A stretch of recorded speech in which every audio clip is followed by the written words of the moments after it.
பிரியமான அன்பு சகோதர சகோதரிகளே, ஆண்டவராக இயேசு கிறிஸ்து நாமத்தாலே நன்றிகளும் சோத்திரங்களும் ஏறெடுக்கிறோம். கர்த்தர் உங்கள் அலுவலாமல் ஆசீர்வதித்து விசாலமான வாழ்க்கை கொடுத்து பெருக செய்வார் என்று விசுவாசிக்கிறேன். நேற்று செய்தியில் பார்த்துருப்பீங்க, விண்ணப்பத்தை கொடுத்து ஜெபத்தை கர்த்தர் நிச்சயமாக கேட்பார். நல்ல விசுவாசத்தோடு ஜெபிக்கிற எந்த ஜெபமாக இருந்தாலும் அது உடனடியாக பதில் கொடுத்து மீட்டெடுப்பார். இது வேதத்தில் ஆதி காலத்தில் ஜெபந்தான். ஜெபிக்கிற விஷயம், தேவனை நோக்கி பார்க்குற முகங்கள் பிரகாசம் அடைந்தது என்று சங்கீத புத்தகத்தில் 34ஆம் சங்கீதம் 5ஆம் வசனத்தில் படிக்கிறோம். ஏன்னா கடவுள் பார்த்தீங்கன்னா லூக்கா 7ஆம் அதிகாரத்தில் கடந்து போனால் இயேசு ஜெபிப்பார், மரித்தவன் உயிரோடு எழுந்திருப்பான். நல்லாயிருக்கும் அந்த வசனம் படிக்கும்போது. லூக்கா 7:14 வசனத்தை படிக்கும், மரித்தவன் இல்லையா எழுந்து. அவன் எந்த சூழ்நிலை இருக்கான்னு பார்த்தோன்னா, மரித்துறை தூக்கின்னு போவாங்க இல்லையா. இப்போல்லாம் சவப்பொட்டி தான் கட்டில் அடிச்சா அவங்க என்ன சொல்லுவாங்க, இந்துக்களும் சவப்பொட்டியில் எடுக்கிறோம் கிறிஸ்துவம் என்று தன்னை காட்டிக்கணும். அன்றைக்கி எத்தனை நீ பார்த்தீங்கன்னா இது சவப்பொட்டி கிடையாது. வேதத்தில் பல விஷயங்களை மாற்றி இருக்கும், ஆனால் நம்ம ஆளுங்க ஒத்துக்க மாட்டாங்க, பயங்கரமாக பேசுவோம். சில ஜபங்கள் கேட்கப்படாது, நம்முடைய ஜபங்களை கேட்கப்படலன்னு பல அர்த்தங்கள் இருக்குதுங்க. வேதம் ஃபுல்லாக படிக்கலாம், ஆனால் ஒருவருடைய ஜபங்களே கேட்காதிருக்க காரணங்கள் உண்டு, கேட்குற காரணங்கள் உண்டு. அப்போ சில காலத்தை கொஞ்சம் படிச்சுன்னு சொன்னால் ரொம்ப நல்லாயிருக்கும். 9ஆம் அதிகாரத்தை படிக்கும்போது, ஒரு தேசத்தில் பல மக்களுக்கு ஏழை எளியர்களுக்கு தர்மம் செய்தவர் மரித்த பிற்பாடு தேவன் உயிரோடு எப்படி எழுப்புறாருன்னா, என்னை போல ஒரு ஊழியக்காரரை அனுப்பி எழுப்புறார். அதுதான் உண்மை இல்லையா?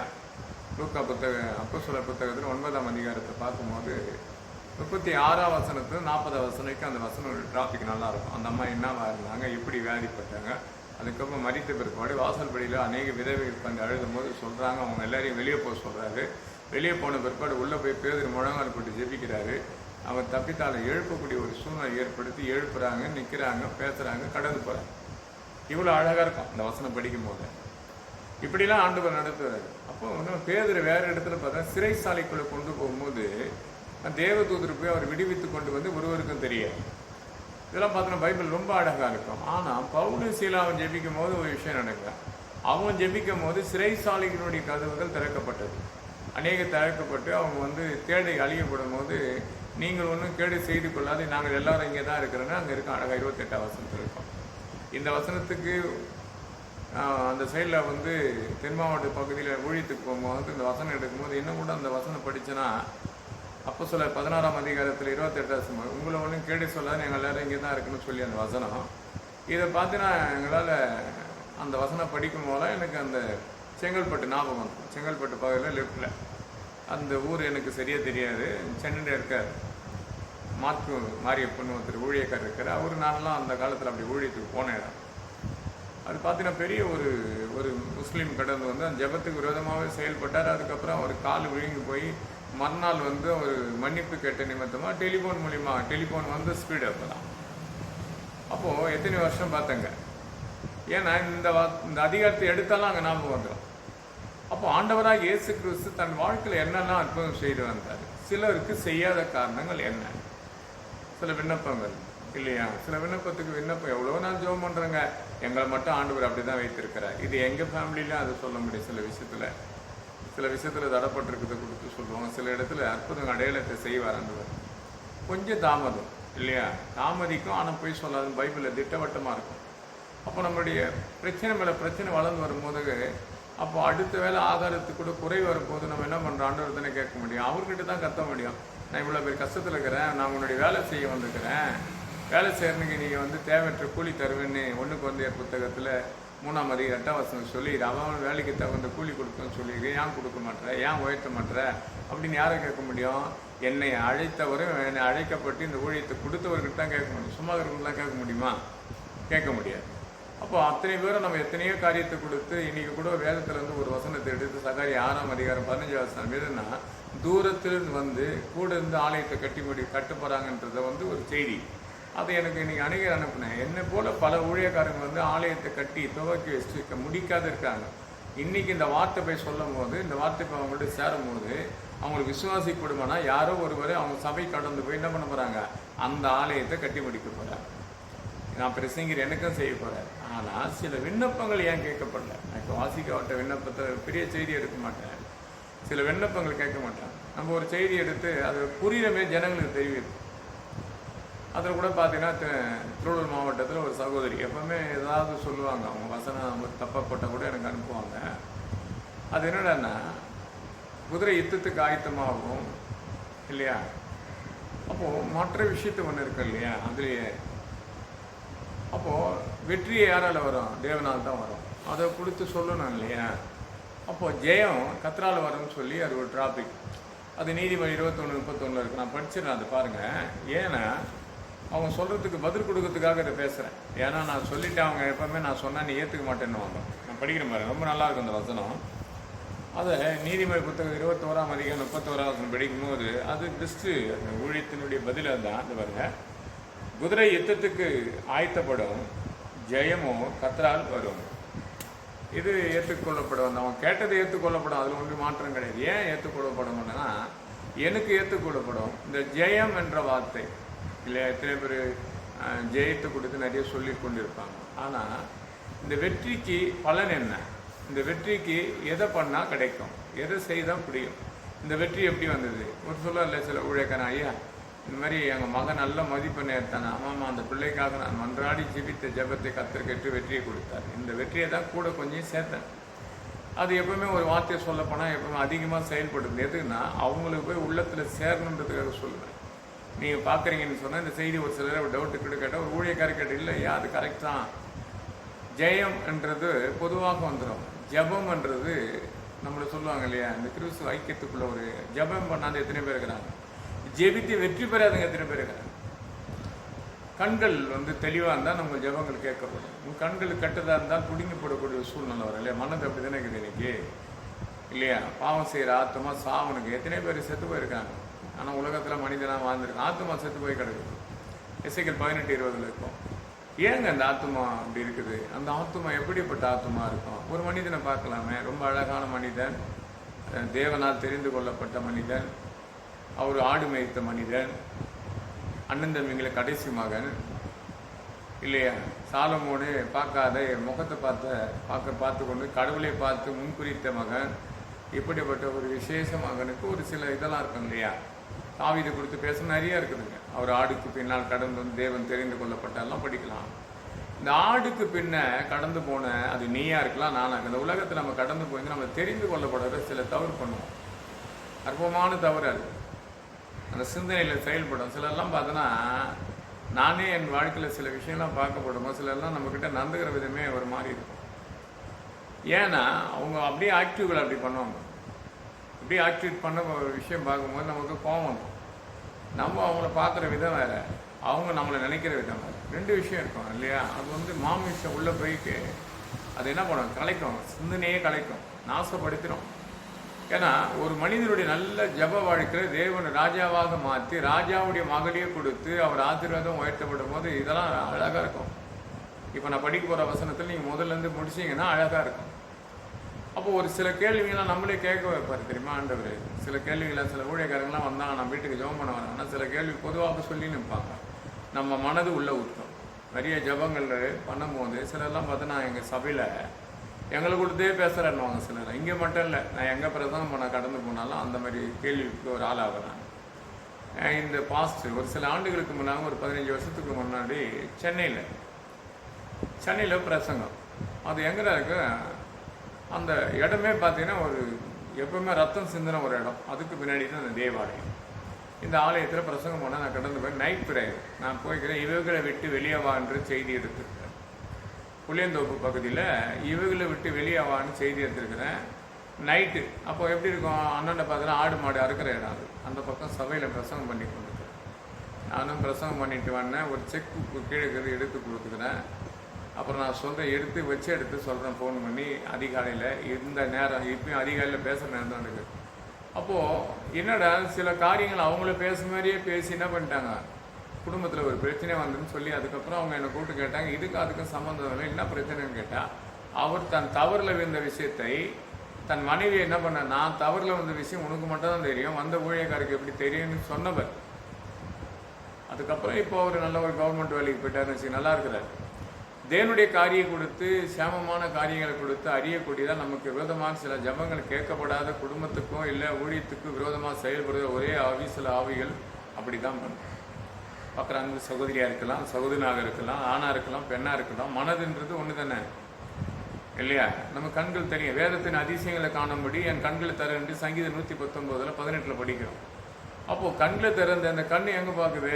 உன் கண்கள் கெட்டதாக இருந்தால் பிடிங்க போட்டுன்றார். மத்திய புத்தகத்தில் அழகாக இருக்கும். 5ஆம் அதிகாரத்தில் 29 கண்கள் கெட்டதாக இருக்கு இல்லையா? அப்போது எடுத்து போடுன்றாரு. அப்போது என்ன கெட்டதாக இருக்குங்க? சிந்தனைகள், மற்றவருடைய மனைவி மேலே ஆசைப்படுறது, மற்றவருடைய பருவகால பிள்ளைகள் மேல் நினைக்கிற நினைப்புகள், இப்படி பல சிந்தனைகள் மனித இதயத்தை தானாக ஏற்படுகிற ஒரு சிந்தனைகள்.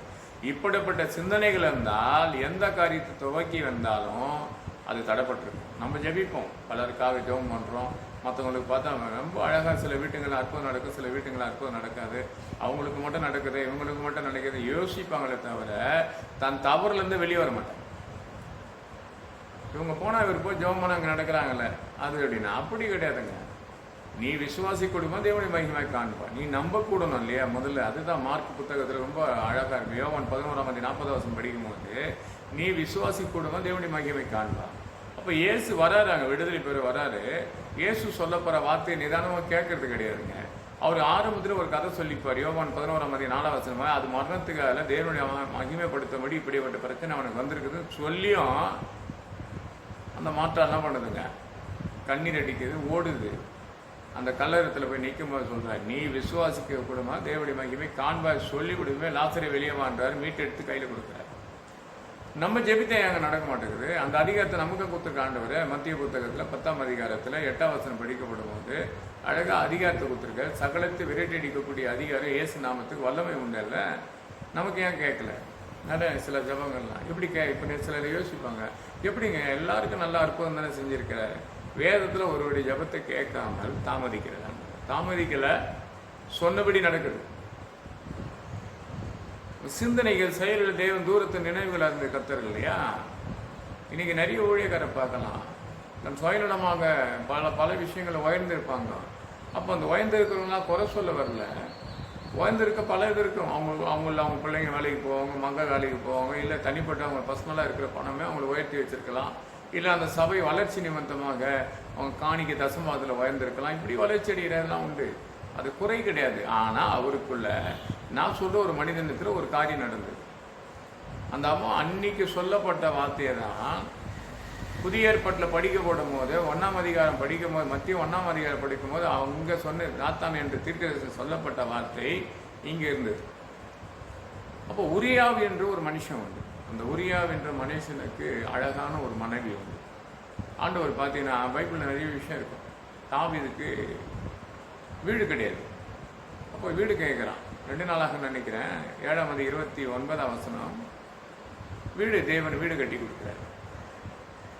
அவனுக்கு என்ன கேட்குறான்னு கொடுக்குறா. தேசத்தின் ராஜாவாக்க ராஜாவுடைய மகளை, சவுளுடைய மகனை கொடுக்குறாரு. அதே சவுல் மரணம் ஏற்படக்கூடிய சூழ்நிலை வரும்போது அதிலிருந்து விடுவிக்கிறாரு.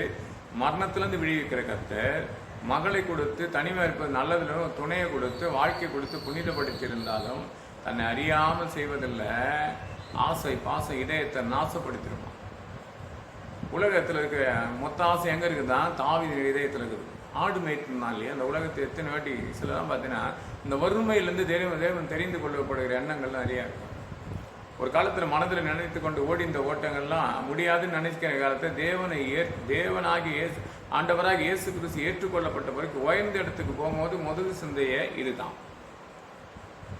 அதுக்கப்புறம் தாவீது நிறைய விஷயம் செய்கிறார். இந்த ஒரு விஷயத்தை மட்டும் பாருங்க, 2 நாளாகத்தில் நல்லா இருக்கும். 2 சாமுவேல் புத்தகத்தில் 11ஆம் அதிகாரத்தை முடியும் போது அந்த முடியும் போதுக்கு முன்னாடி 2 சாமுவேல் புத்தகம் 11ஆம் அதிகாரத்தை படிச்சுன்னா அப்போது அந்த மகனை அந்த தனக்கு வேலைக்காரனாக இருக்கிறவன உரியாவை என்ன பண்ணுறாங்க, அவனை முறியடிக்கும், அவனை மரணத்துக்கு ஏதாவது நடத்தக்கூடிய திட்டங்களுக்கு சரியாக போயிட்டு அங்கே போகிற யுத்தத்துக்கு போகிற இடத்துலையும் அவனை காலி பண்ணிடுறாங்க.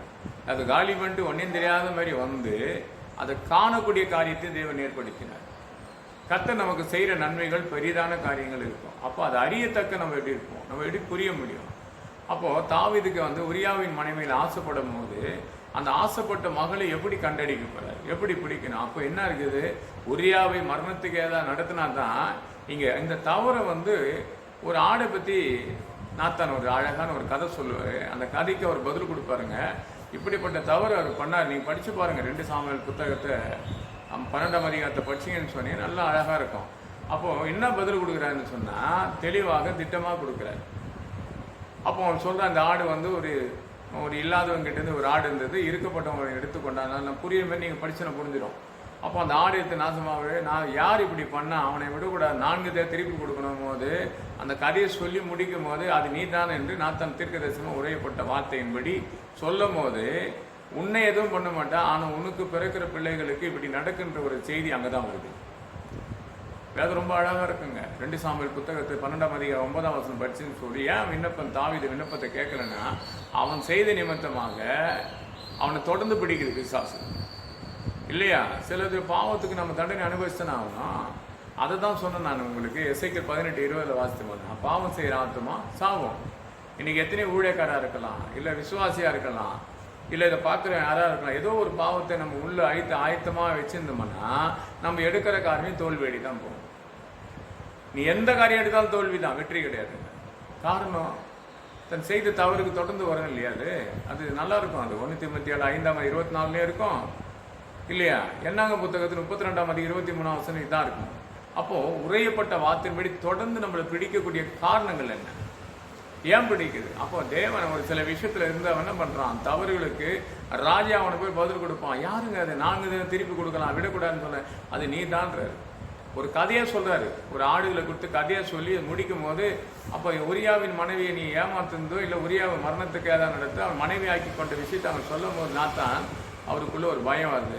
அது உனக்கு வராது பிரச்சனை, உன் பிள்ளைகளுக்கு வரன்னு 11ஆம் வசனத்துல இல்லையா? 2 சாமுவேல் புத்தகம் 12ஆம் அதிகாரம் 11ஆம் வசனம் படிச்சீங்கன்னா அழகா இருக்கும். அது 11லேருந்து அப்படியே 14 வரைக்கும் இருக்கும். அப்போ 13ல முடிப்பார். இது இந்த பிள்ளை நிமித்தம் இப்படி வரும். அப்படி ஒரு பிரச்சனை வரப்படும் போது உண்மையாக ஒரு மகன் பிறக்கிறான், அந்த பிள்ளைக்கு ஒரு மரணத்துக்கு ஏதாவது ஒரு பலவீனம் தாக்குது. 15ஆம் வசனம் 16ஆம் வசனம் படிச்சீங்கன்னா 2 சாமுவேல் புத்தகம் 12ஆம் அதிகாரம் 16ஆம் வசனம் அந்த மரணத்துக்காக அவன் என்ன பண்றான், 7 நாள் உபவாசம் போடுறான். உபவாசம் போட்டு பார்க்கறான், நடக்கல. கர்த்தர் தீர்க்கதரிசனம் உரையப்பட்ட வார்த்தையின்படி மகன் மரித்து போகலாம். பார்க்குற அன்பு சகோதரியா இருக்கலாம், சகோதரனாக இருக்கலாம். இது வரைக்கும் நம்ம பிள்ளைகளாக நம்ம குடும்பத்தில் இருக்கிற எத்தனை பிள்ளைகள் உண்டு. மகளாக இருக்கலாம், மகனாக இருக்கலாம், அண்ணனாக இருக்கலாம், தம்பியாக இருக்கலாம், உறவினாக இருக்கலாம், தானாக கூட இருக்கலாம். தேவனுக்கு முன்பாக, உனக்காக எனக்காக ரத்தம் சிந்தின ஆண்டவருக்கு முன்பாக நீ அறிக்கை செய்துவிடு. கர்த்தாவே, இப்படிப்பட்ட மாபெரும் உனக்கு விரோதமான பெரிய ஒரு காரியம் பாவத்தில் சிந்தனைகளோ என் இதயத்தில் உண்டு. நான் பள்ளி இருக்கிறேன், இந்த உலகத்தில் மறைமுகமாக நான் செய்த தவறுகளாக இருக்கும். அதை நீ அறிக்கை செய்து, நீதிமொழி புத்தகம் 28:13 தன் பாவங்களை மறைக்க வாழவே மாட்டான். மறைச்சு வச்சுன்னா அது வாழ முடியாது. அதை அறிக்கை செய்து விட்டால் இரக்கம் பெறுவார். அந்த இரக்கம் தாவீதுக்கு எப்படி கிடைக்குதுன்னா, அவன் சொன்னபடி முன்குமாரன் மரித்து போகிறான். அது முறித்து பெறும்போது அழகாக அவனை தன்னை ஆறுதல் படுத்திக்கும். சில இடத்துல யாருன்னா ஒரு மறித்திட்டாங்கன்னா அந்த சங்கீதம் 73ஆம் சங்கீதம் மட்டும் எடுத்துக்கோங்க. இல்லைங்க, இங்கே தாவீது தன்னை எப்படி இதயத்தை அவன் கனப்படுத்தி கொண்டான், தன்னுடைய சஞ்சலப்படுற காரியத்தை எப்படி அவன் தேவ சமூகத்தில் அதை எப்படி தன்னை அர்ப்பணித்தான்னு சொன்னால் 23 படிச்சீங்கன்னா அழகாக இருக்கும். அவன் என்னிடத்துல வர முடியாது, நான் அவனை சந்திக்க ஒரு நாள் இருக்கேன். அழகாக இருக்கான், தன்னையும் ஆறுதல் படுத்திக்கிறான். இல்லை வருத்தப்படுறாங்க, வேதனைப்படுறாங்க, ரொம்ப மன குழப்பத்தோடு இருக்கிறாங்க. அந்த மன தாய்மையை நிறைய பேர் சொல்லுவாங்கல்ல, மரணத்துக்கு ஏதாவது ஒரு செய்தி எடுக்கணும், தாவீது தன்னை ஆறுதல் படுத்தின போது ஆறுதல் படுத்தி கொள்ள முடியுமே தவிர வேறு எந்த வகையிலும் போயிட்டு ஒரு குடும்பத்தை ஒரு மரித்த பிறப்பட அந்த குடும்பத்தை ஆறுதல் படுத்த முடியாது. தன்னுக்கு தானே உள்ளத்தில் ஆண்டவர் கிரியை செய்தால் தாவீதுக்கு அந்த கிரியை ஏற்படுத்தான். செய்தி தவறை உணர்றான். உணர்ந்த போது 7 நாள் உபவாசம் விட்டு எழுந்து வரான். அவன் நல்லா குளிச்சுட்டு நல்லா ஆகாரம் எடுத்து அடுத்தது என்ன செய்வோம், இனி அதை செய்யக்கூடாதுன்னு கடந்து பயணிக்கிறான். செய்கிறான் ஆண்டவர்கிட்ட. அவன் மரித்தவன் என் பிள்ளை வரமாட்டான், நான் ஒரு நாள் மரித்தவன் என் பிள்ளையை பார்ப்பேன் என்ற தன்னை ஆறுதல்படுத்திக்கலாம். நீங்கள் எத்தனை பேர் மரணத்தை கொடுத்து கலங்கி தவிப்பாங்க, இப்படி ஆச்சு அப்படி ஆச்சு. இல்லைங்க, அவர் இடத்துல நீ போவேன்னு நினைச்சுன்னா உங்க இதயத்தை விட்டு அந்த பாரத்தை எடுத்து போட்டு வர ஆண்டவர் இல்லையா? கர்த்தருக்குள் மரித்தவன் பாக்கியவான் என்று படிப்பாங்க. நிறைய பேர் படிக்கிற பார்க்கணும் பார்த்தீங்கன்னா ரொம்ப அழகா இருக்கும். வெளிப்பாடு புத்தகத்தில் 14ஆம் அதிகாரம் 13ஆம் வசனம், கர்த்தருக்குள் மரித்தவர் பாக்கியவான். நிறைய வசனம் அந்த வசனம் சொல்லுவாங்க இல்லையா, பாக்கியவான் இல்லையா? அப்போ கண்ணீரோட விதைப்போன்னு கம்பீரத்தோட அறுக்கணும், கண்ணீரோட விதைக்கிறோம் நாங்கள். தானியேல் 2ஆம் அதிகாரத்தில் நினைக்கிறேன், அழகாக இருக்கும். அது 12ஆம் அதிகாரம் 2ஆம் வசனம் நினைக்கிறேன். ஆனால் பார்த்தீங்கன்னா புதைக்கலை விதைக்கிறோம். தன்னை ஆறுதல்படுத்தக்கூடிய எண்ணங்கள் எப்போ வருதுன்னா, கடவுள் சொன்னீங்க தீர்க்கதரிசனம் உரையப்பட்டிருக்காரு இல்லையா, நாத்தான் மூலியமாக தீர்க்க உரையப்பட்டது அங்கே நினைவுபடுத்துறாரு. 7 நாள் உபவாசம் போட்டாலும் அந்த உபவாசம் தோல்வி தான், வெற்றி கிடையாது. இன்னைக்கு எத்தனை பேருக்கு தோல்வி காரணம்? தன் மனதில் மறைச்சிருக்கிற ஒளிந்து மறைந்திருக்கிற பாவ சிந்தனை விட்டு வெளியே வந்தால் கத்த தாவீதை போல உயர்த்தும். அதுக்கப்புறம் நீங்கள் பாருங்கள், அந்த 12ஆம் அதிகாரத்தை முடிய வரைக்கும் பாருங்கள், அடித்து யுத்தங்கள்லாம் பெரிய பண்ணுவார், எல்லாத்தையும் வெற்றி தான் பெறுவார். அவன் செய்த பாவத்துக்கு தண்டனை அனுபவிச்சுமே. அதுதான் இங்கே ரொம்ப ரோமரில் இருக்கும். 6ஆம் அதிகாரம் 26 பாவம் செய்கிற ஆத்மா சாவுன்னு சொல்லி இல்லையா? அப்போ அப்படி தானே இருக்கும். அப்படி இருக்கா வேறு மாதிரி இருக்கும். பாவம் செய்கிற ஆத்மா சாவான்றது எஸ்ஐக்கள் 18:20 இருக்கும். அப்போது இங்கே ரோமரில் அழகாக இருக்கும். 6ஆம் அதிகாரம் 26ஆம் வசனமாக 23ஆம் வசனம் படிக்கிறேன் பாருங்கள், நல்லாயிருக்கும். ஏன்னா இன்றைக்கி மனிதனுடைய விஷயங்கள் வேறங்க. இன்றைக்கி என்னெல்லாம் தீர்மானித்து எதை பேசுகிறானே புரியல. இங்கே பாருங்கள், நல்லா இருக்கு அந்த வசனம். பாவம் செய்கிற ஆத்மா அது பாவத்தின் சம்பளம் மரணம் என்று அழகாக இருக்குது. பாவத்தின் சம்பளம் தானே மரணம். அவன் பாவம் செய்தான், அது சம்பளம் பேர் தான் தன் பிள்ளையை மறித்து போச்சு என்று சொல்லி. எத்தனையோ பிள்ளைகள் மறித்து போயிருக்குது பாவத்தில் இல்லையா? அந்த ஆத்மா செத்து கிடக்குது. எத்தனை பெண்களை செத்து கிடக்குது, எத்தனை வாலிப சகோதரிகள் சகோதரர்கள் இன்னைக்கு தன் பிள்ளைகளை மீட்டெடுக்க முடியாத அவதிப்பட்டு கொண்டிருக்கு. நீங்கள் உன் பிள்ளைகளுக்காக மன்றாடி ஜெபித்து பாருங்கள். உன் பிள்ளைகளுக்காக, ஆண்டவரே எனக்காக என் பிள்ளைகளுடைய பாவங்கள் மன்னிக்கத்தக்க நீ உதவி செய்ய, என் பிள்ளையை மாற்றி கொண்டு வர வழி எனக்கு தெரியல, நீ தானே சொன்னீரே நானே வழியும் சத்தியம் ஜீவனமாக இருப்பேன் என்று. அவன் பாவத்தின் சம்பளம் மரணம்.